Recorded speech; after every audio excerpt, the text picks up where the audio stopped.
네, 오늘은 창세기 17장 1절에서 끝절 27절까지 조금 긴 내용인데요, 함께 살펴보도록 하겠습니다.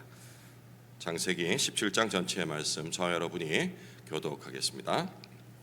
아브라함이 99세 때에 여호와께서 아브라함에게 나타나서 그에게 이르시되 나는 전능한 하나님이라.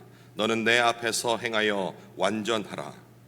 내가 내 언약을 나와 너 사이에 두어 너를 크게 번성하게 하리라 하시니, 아브라함이 엎드렸더니 하나님이 또 그에게 말씀하여 이르시되 보라, 내 언약이 너와 함께 있으니 너는 여러 민족의 아버지가 될지라. 이제 후로는 네 이름을 아브라함이라 하지 않고 아브라함이라 하리니 이는 내가 너를 여러 민족의 아버지가 되게 함이니라. 내가 너로 심히 번성하게 하리니 내가 네게서 민족들이 나게 하며 왕들이 네게로부터 나오리라. 내가 내 언약을 나와 너 및 네 대대 후손 사이에 두어서 영원한 언약을 삼고 너와 네 후손의 하나님이 되리라.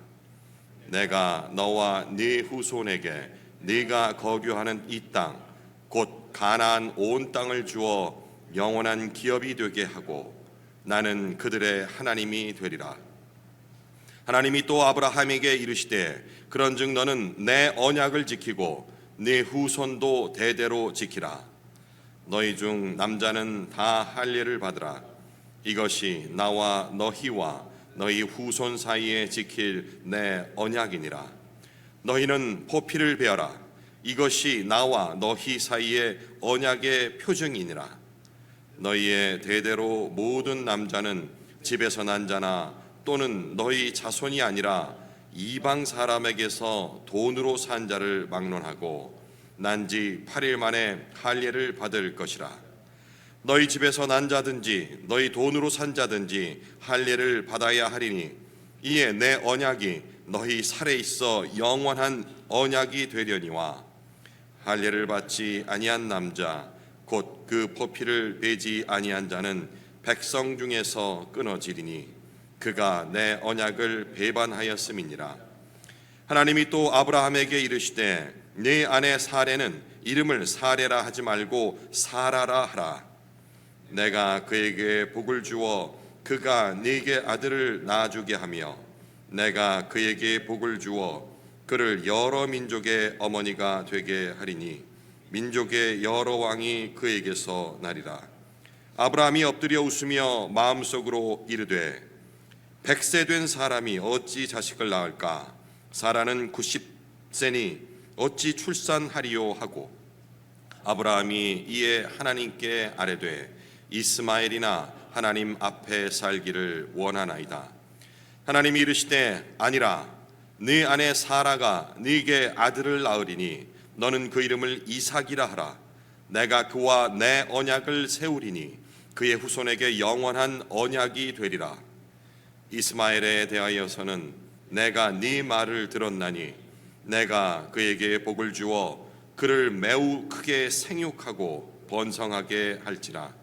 그가 12두령을 낳으리니 내가 그를 큰 나라가 되게 하려니와 내 언약은 내가 내년 이 시기에 사라가 네게 낳을 이삭과 세우리라. 하나님이 아브라함과 말씀을 마치시고 그를 떠나 올라가셨더라. 이에 아브라함이 하나님이 자기에게 말씀하신 대로 이날에 그 아들 이스마엘과 집에서 태어난 모든 자와 돈으로 산 모든 자 곧 아브라함의 집 사람 중 모든 남자를 데려다가 그 포피를 베었으니 아브라함이 그의 포피를 벤 때는 99세였고 그의 아들 이스마엘이 그의 포피를 벤 때는 13세였더라.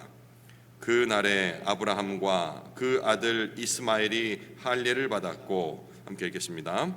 그 집의 모든 남자 곧 집에서 태어난 자와 돈으로 이방 사람에게서 사온 자가 다 그와 함께 할례를 받았더라. 이렇게 스토리가 있으면 좀 긴 구절도 쉽게 읽혀지긴 해요, 그죠? 예. 하나님의 약속과 자기 앞에 닥친 현실이 너무 다를 때, 기다리던 그 일상이 지루해지고 그리고 그 약속, 기약이 점점 흐릿해질 때 본능적으로 뭔가 내 안에서 이게 아닌가? 그 뜻이 아니었나? 라는 의문을 갖고 서서히 조금씩 자신만의 결론을, 방법을 찾아내려고 하죠. 믿음의 조상이라 우리가 부르고 있는 이 아브라함 역시 아마도 이가 똑같은 그 실존적인 흔들림에 처한 것 같습니다. 75세 때 받았던 그 약속, 10년의 세월이 흘러서 희미해지고 그리고 아내와 더불어 조급함에 못 이겨 낳은 결과물은 이 하갈이라는 인간적인 대안, 그리고 이스마엘이라는 그런 타협점을 낳았습니다. 그리고 오늘 본문 17장이 시작되기까지 어제 본문 끝으로 어제도 잠깐 말씀드렸습니다마는 13년이라는 시간이 지나가는데 성경은 이 13년의 기간에 대해서 침묵으로 기록하고 있습니다. 이 13년이 과연 어떤 의미였을까? 행복하게 이스마엘과 함께 잘 살았던 그런 내용이었을까? 아니면 하나님의 말을 듣지 않고 믿지 못했던 그 결과로 낳은 징계의 성격의 13년이었을까? 이런저런 생각을 해봤는데 이것은 하나님께서 의도하신 그런 침묵이다라는 생각이 들었습니다. 아브라함이 이스마엘이라는 그런 인간적인 결과물에 만족을 하고 이만하면 됐다, 아마 하나님의 뜻이 이것이었을 거야 라고 스스로 위로하고 있는 동안 하나님은 조용히 또 하나의 작업을 하고 계셨습니다. 그 인간의 마지막 가능성이라는, 여기서 가능성은 잉태할 수 있는 그런 능력을 말하는 겁니다. 이 가능성이라 믿었던 마지막 자존심까지도 완전히 무너지기를 기다리셨던 것 같습니다. 아브라함이 99세가 되어서 이제 아이 낳을 능력이 사라지고 스스로를 죽은 자, 그러니 이제 생명을 더 이상 전수할 수 없는 그런 죽은 자와 같다는 고백을 할 수밖에 없는 그 막다른 곳에 이르기까지 13년이라는 시간이 걸린 겁니다. 그때 비로소 하늘의 문이 다시 열리죠. 13년, 숫자에 집착할 필요는 없겠습니다마는 이렇게 13년이라는 시간 동안 만약에 아브라함과 같은 그런 약속이 흐릿해지는 순간을 우리가 신앙생활을 하면서 경험하고 있다면, 경험했었다면, 혹은 지금 경험하고 있다라면 과연 내가 믿고 있는 그런 마지막 인간의 자존심은 무엇일까라는 질문을 이 지점에서 적용해 볼 수 있겠죠. 통장의 잔고 넉넉하십니까? 인맥이 아직도 튼튼하십니까? 그게 나에게 안정을 주고 힘이 되고 있다면, 그러면 어쩌면 하나님은 우리의 기도에 이 아브라함의 때처럼 응답을 하지 않으실 수도 있습니다. 그것이 모두 없어지고 비로소 나는 아무것도 할 수 없다라는 그 지점을 깨달았을 때 비로소 말씀하시는 하나님을 여기서 확인하고 있는 것이죠. 하나님은 그 긴 13년이라는 긴 시간의 침묵을 깨고 나타나셔서 자신을 이렇게 소개합니다. 1절이죠. 오늘 나는 전능한 하나님이라 너는 내 앞에서 행하여 완전하라. 히브리어로 이 전능하신 하나님을 엘샤다이라고 얘기를 합니다. 엘샤다이는 전능하신 하나님이라는 표면적인 의미를 갖고 있지만 스스로 어떤 외부의 도움 없이 모든 것이 가능한 충분한 상태를 바로 엘샤다이라고 얘기를 합니다. 자신의 약속을 이루시기 위해 외부의 도움이, 그 어떤 외부의 도움을 빌리지 않아도 되는 그런 분임을, 심지어는 우리가 절대 걸었을 수 없다는 그 자연현상까지도 초월하시는 분임을 바로 스스로 엘샤다이라는 단어를 통해 말씀을 하고 계신 것이죠. 우리의 불안은 언제나 내가 가지고 있던 것이 바닥이 날 때에 찾아옵니다. 돈이 떨어지고 시간이 촉박하고 건강을 잃었을 때 절망의 늪으로 빠져들이죠. 하지만 하나님은 아브라함의 모든 가능성이 다 사라진 99세 이 현장에서 나는 충분하다, 엘샤다이라고 말씀을 하고 계신 겁니다. 우리의 힘을 빌어서 마지막 남은 그 힘들을 끌어 모아서 인간의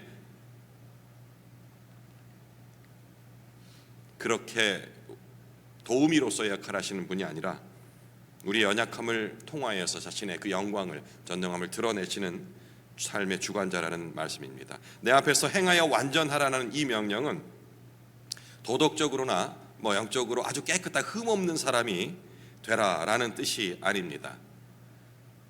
이는 엘샤다이 외에, 자신 외에 다른 곳을 기울이지 않는 그런 온전한 신뢰의 상태가 되라라는 그 명령입니다. 내 앞에서 행하여 완전하라는 것이 무엇을 어떻게 하라 해라, 이것을 하고 저것을 하고 네 믿음을 증명해 보이고라는 것이 아니고, 그 온전한 신뢰를 한참이나 전에 이제 예전에 했던 약속, 이제는 불가능해 보일 것 같은 그 약속을 온전히 신뢰하는 그 온전함을 행하라는 얘기가 되겠습니다. 하나님은 아브람이라는 이름을 아브라함이라고, 그리고 또 사레를 사라라고 이름을 바꾸시죠. 이름을 바꾼다는 것은 사람이 갖고 있는, 그리고 모든 살아있는 생명체가 가지고 있는 그 이름은 그 이름의 뜻을 가지고 있습니다. 그래서 이름을 바꾼다라는 것은 기분이 좀 리프레시하기 위해서, 아니면 친구들이 놀려서, 이런 개념보다는 나의 정체성을 나타내는 그 중요한 것이라는 도구가 된다라는 것을 의미를 알 수가 있습니다. 아브람은 존귀한 아버지라는 그런 뜻을 가진 단어였다면, 아브라함은 열국의 아버지라는 뜻을 갖게 되죠. 마찬가지로 사라라는 그 단어 역시 열국의 어머니, 모든 민족의 어머니라는 의미를 갖게 되는 겁니다. 이제 내 인생의 이야기는 네가 쓰는 것이 아니고 내가 쓰겠다라는 의미로 바로 이름을 바꿔주신 것이죠. 우리 앞선 3장이었나요? 그 정도 보면은 하나님이 아브람이 아니고 아담에게 모든 동물을 이렇게 데리고 오잖아요. 그리고 그 아담이 어떻게 그 모든 생명체를 부르는지를 보시고, 그리고 아담이 불렀던 그 이름을 그대로 그 생명체 이름으로 사용하셨던 것처럼, 지금 너의 이름을 내가 이렇게 바꾸면서 네 인생의 이야기를 내가 써가겠다. 이 거대한 구원의 역사 속으로 이제 네가 들어온 것이다 라는 의미로서의 바꾼 이름이 아닐까 싶습니다. 이어서 이제 할례의 명령을 내리시죠. 11절. 이 할례 명령은 약속을 몸에 새기는 그런 구체적인 행위로 이해를 하시면 되겠습니다. 제가 중학교 때인가요? 과목도 잘 생각이 안 나는데, 그분이 교회를 다니셨는지 어쨌는지 그것도 잘 모르겠습니다. 그런데 어쨌든 그분이 심심하면 탈무드 얘기를 하고, 그리고 이제 이렇게 이스라엘 민족의 그 위대성을 얘기를 하려고 하는 것인지 크리스찬인지 아닌지 잘 모르겠습니다. 어쨌든 그 우리와는 다른, 마치 우리 민족을, 즉 개인적인 느낌으로는 왜 우리나라 사람들이 이렇게 하등 취급을 하지, 이런 반발감이 생길 정도로 얘기를 했는데, 이 할례를 이 성경적인 해석은 아닌 것 같아요. 이스라엘 민족이 얼마나 현명한지, 그 민족은 난 지 8일 만에 할례를 한다. 할례를 하는 이유는, 8일 만에 하는 이유는 과학적으로 다 밝혀졌는데, 그때의 그 가장 통증을 못 느끼고 피가 거의 안 난다는 거예요. 끄떡끄떡하지 마세요. 이걸 그분이 그렇게 얘기를 했다고 그런 식으로 얘기했는데, 지금 여기서 얘기하는 것은 과학적인 개념 이런 것이 아니고, 우리 몸에 어찌 보면 중요한 부분 중에 하나인, 그리고 매일 우리의 몸에 어떤 새겨진 이 증표를 보면서 기억할 수 있게끔 하는 그런 용도로 사용했다라고 이해를 하는 게 좋을 것 같습니다. 약속을 몸에 새기는 그런 구체적인 예식의 하나로 생각하시면 이제는 우리가 마음의 할례를 얘기를 하는 시대가 아닙니까? 생명의 근원과 가장 가까운 부위에 일종의 하나님의 소유권을 표시하는 행위로서 이 할례가 작용이 된 것 같습니다. 인간의 그런 노력을 베어내고 지금 아브라함과 연관해서 생각을 하는 겁니다. 하나님의 은혜를 입는 과정, 이런 의미에서 할례가 이해되어야 될 것 같습니다. 이 얘기에 아브라함은 하나님의 그 약속을, 후손에 대한 약속을 들으면서 엎드려서 웃는 모습이 나옵니다. 이게 무슨 웃음이었겠습니까? 설마 하나님을 비웃은 건 아닐 테고, 아이고 농담도 참 심하셔, 뭐 이런 마음이었을까요? 현실적으로 불가능하다는 생각이, 이제는 내 씨가 말랐으니 라는 생각이 기본적으로 깔려 있으니 하나님의 그 말씀에 경외감을 갖기보다는 그냥 허탈한 웃음, 뭐 그 정도의 웃음이 아니었을까 싶습니다. 그냥 지금 허락하셨다고 이제 자기 믿고 있는 거잖아요. 이스마엘이나 그냥 잘 살게 해주십시오, 이런 얘기를 하죠. 이것도 역시 우리 신앙에서 교훈을 삼을 수 있는 대목입니다. 만약에 하나님께서 내가 이미 불가능하다고 생각하고 있는 부분, 그리고 불필요하다고 생각하고 있는 부분에 대한 명령이나 혹은 계시를 주셨다 하실 적에 과연 나의 반응은 아브라함처럼 이렇게 숨어서 엎드려서 웃고 있지는 않을까라는 부분 점검해 볼 수 있겠죠. 아니면 이미 경험하실 수도 있습니다. 하나님께서 이러한 일을 너에게 하리라 했는데 그냥 귓등으로 흘려드린 거예요. 하나님의 말씀이라고 해서 우리 이렇게 생각하면 안 되는 거 알죠? 뭐 현미야, 뭐 이런 식이 아닌 주위의 지체를 통하여서 혹은 성경을 통해서 이미 나에게 그 말씀을 주셨는데 나는 그것이 나에겐 가능하지 않다라고 그냥 흘려 들어버리셨을 수도 있습니다. 하나님은 어찌 보면 좀 비겁하다는 느낌까지 갈 수 있는 이 안주함을, 그냥 이스마엘이나 잘 살게 해주십시오 라는 이 안주함을 거절하시고 이삭을 약속하십니다. 아시는 분 계시죠? 이삭의 이름의 뜻은 웃음이라는 그런 뜻입니다. 묘하지 않습니까? 지금 아브라함이 엎드려서 웃었다고 돼 있어요. 그런데 이 웃음은 불신이 섞인 그런 웃음이었잖아요. 그런데 하나님은 오히려 이 이삭 역시 웃음이란 뜻인데 이 웃음은 이런 웃음이 아니고 불신의 웃음이 아닌 참된 기쁨의 웃음이라는, 그 불신의 웃음을 바꾸어서 참 기쁨의 웃음이라는 선물로 이삭을 주십니다. 약속은 인간의 실력이 아니라, 나의 능력이 아니라, 나의 신실함이 아니라 하나님의 포기하지 않는 열심으로 완성이 된다는 사실을 우리 또 확인하는 겁니다.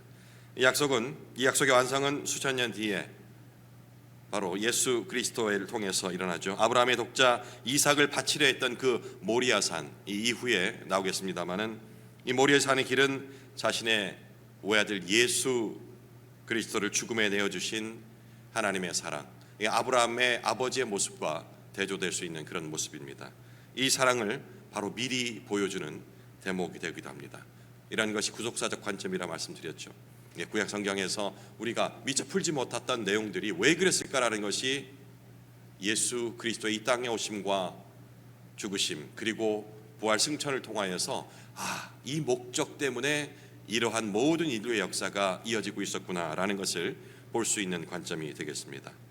그리스도께서 십자가에서 영원히 끊어지심, 오늘 본문에 대입해서 한번 보자면 할례, 몸의 일부분이 베어짐, 이 영원히 끊어지심으로 우리 더 이상 구약시대에 있었던 몸의 할례, 몸의 일부분을 베어내는 그 의식을 행하지 않고도 마음의 할례를 받아서 하나님의 자녀가 되는, 그 구약시대 때는 보피를 베어내는 그 아픔을 겪고서야 비로소 하나님의 자녀가 되는 그런 일이 이루어졌는데 예수 그리스도의 십자가의 죽으심으로 더 이상의 이러한 육체의 할례가 필요 없어지게 되었다라는 이런 대목까지 이어서 우리가 생각해 볼 수 있는 것입니다.